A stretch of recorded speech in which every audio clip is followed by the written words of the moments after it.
I'd like to take a look at a line integral today. This one's a little special. If you notice at the end here, it says dy, which is sort of a surprise. Most of the time you see ds. Sometimes you might see dx, which would be handled in a similar way to how I'm going to handle this dy factor. All right, let's give it a look. You'll notice we're doing a line integral over a curve C, and C is defined to be the arc of the curve y equals square root of x, and we know what that looks like, from the point 1, 1 to the point 4, 2.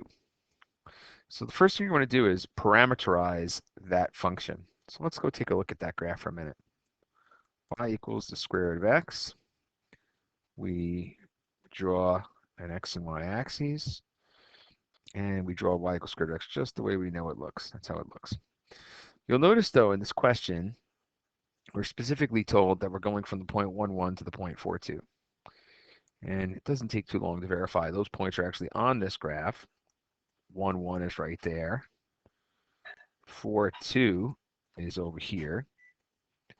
Shouldn't be any doubt in our mind that those are actually on the graph because if you think about it, take 4 and plug it in here, and the square root of 4 is 2. So that lets you know that that's the case. And so what we're interested in is traversing the path along this curve in this direction. Okay, turns out it's pretty easy to parameterize a function of x. Whenever you see y equals function of x, then just let x equal t and let y equal whatever the function is with t subbed in for x. And it's obvious that if you plug, for example, x in here, you get the square root of x. So this is the same function. Some people might say, well, why would you even bother doing this? Like, what's the advantage? The advantage is that when you have a parameterized function, you can control exactly which points you want it to move between. So I'm going to let t be greater than or equal to 1, but less than or equal to 4. And what you notice is if t is 1, and we plug 1 in here, for example, we get x equals 1, y equals the square root of 1, which is 1. So you get the point 1, 1. And then similarly, if you let 4 get plugged into this function, you get x equals 4, and y equals the square root of 4, which is 2. So that's the point 4, 2 over here on the graph. So there we are. We have our parameterization, and we're ready now to do this integral using that parameterization. All right, so let's go do the math, as they say. So here we are.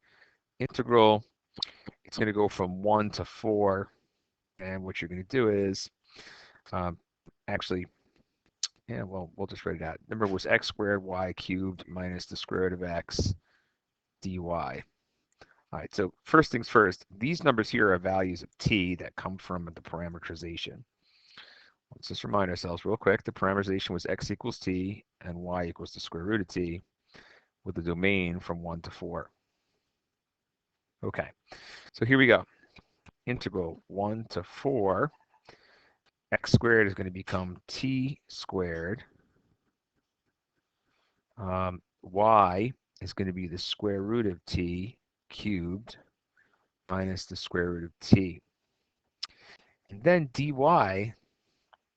means that we're going to just look at what y is and take its derivative.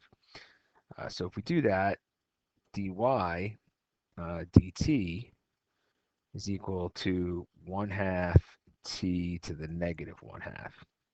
So that's going to go right here. So we're going to have 1/2 t to the negative 1/2 dt. All right, so far so good. Let's start to work through this. We're going to do a little bit of distributing, obviously. So let's do that. We're going to take this term, we distribute it onto each of these terms. I think it makes sense maybe to simplify that a little bit before we try and distribute. So here we go, integral 1 to 4. This is t squared, and this is t to the 3/2 power. And we know if we're multiplying things with the same base, we add the exponents. You have to do this 2 up here plus this 3/2. So think of 2 as 4/2. 4/2 plus 3/2 is 7/2. This becomes t to the 7/2.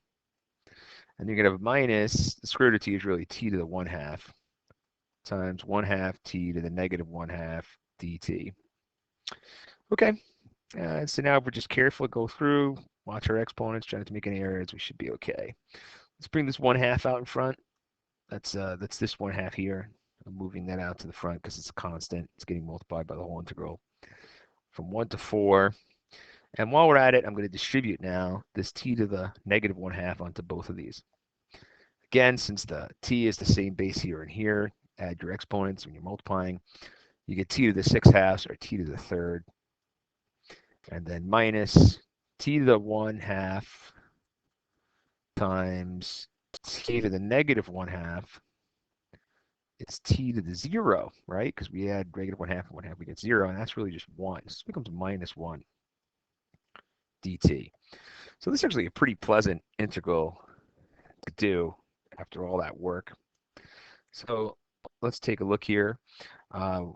We have 1/2 times the antiderivative, which would be 1/4 t to the 4th minus t. And then we have to evaluate that from 1 to 4. So we just need to be careful when we do that. Let's see what happens if I'll just leave this 1/2 on the side for a minute. We plug 4 in, we get 1/4 of 4 to the 4th minus 4, and then minus 1/4 of 1 to the 4th minus 1.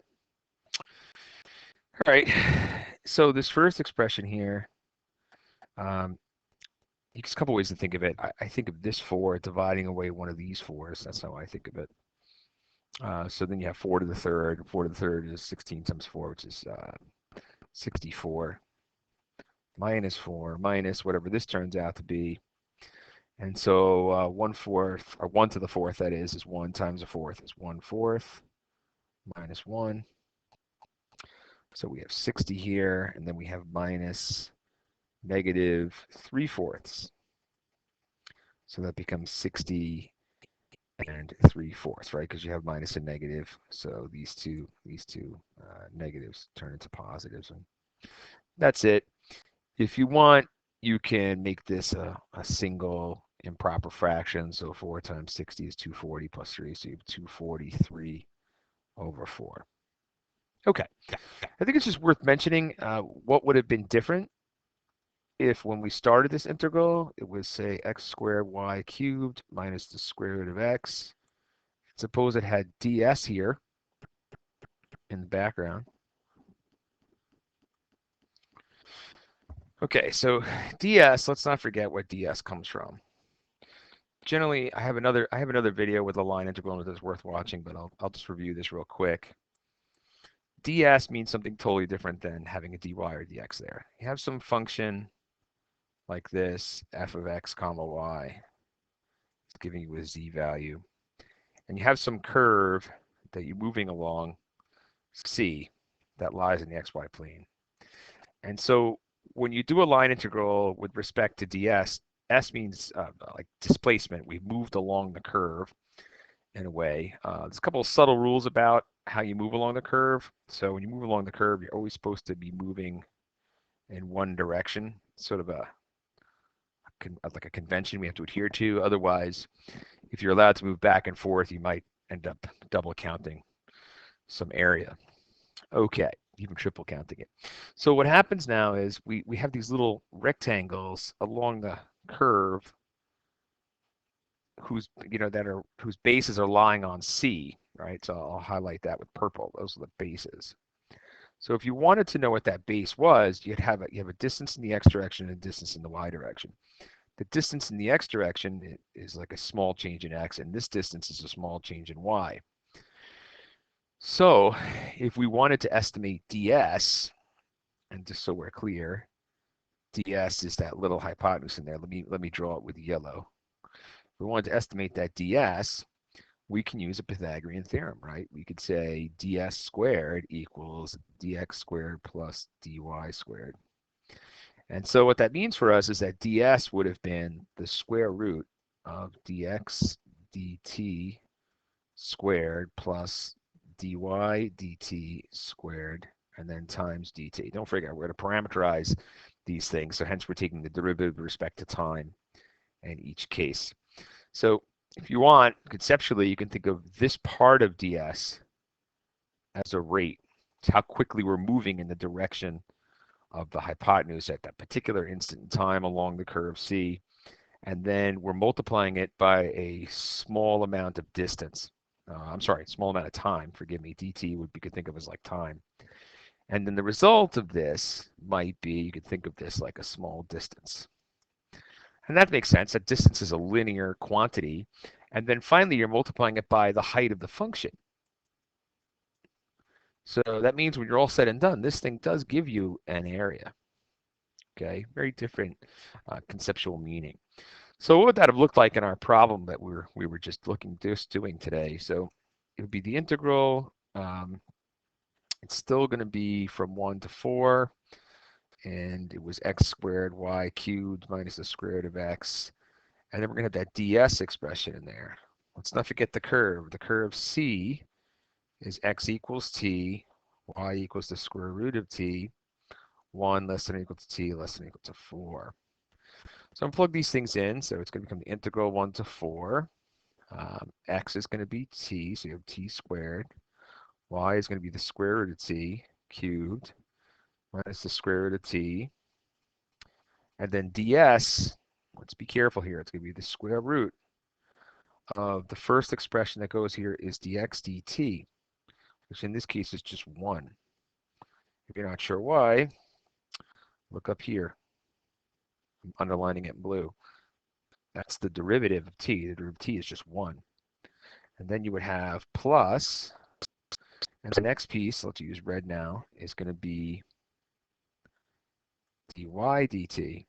And the derivative of the square root of t is, you can write it as 1/2 t to the negative 1/2, or if you want to, you just know it simplifies to 1 over 2 square root t, and then that's going to be squared. Let's close this, and then times ds. So I'm not going to work through this. This may or may not turn out to be something nice to do, but you could do it.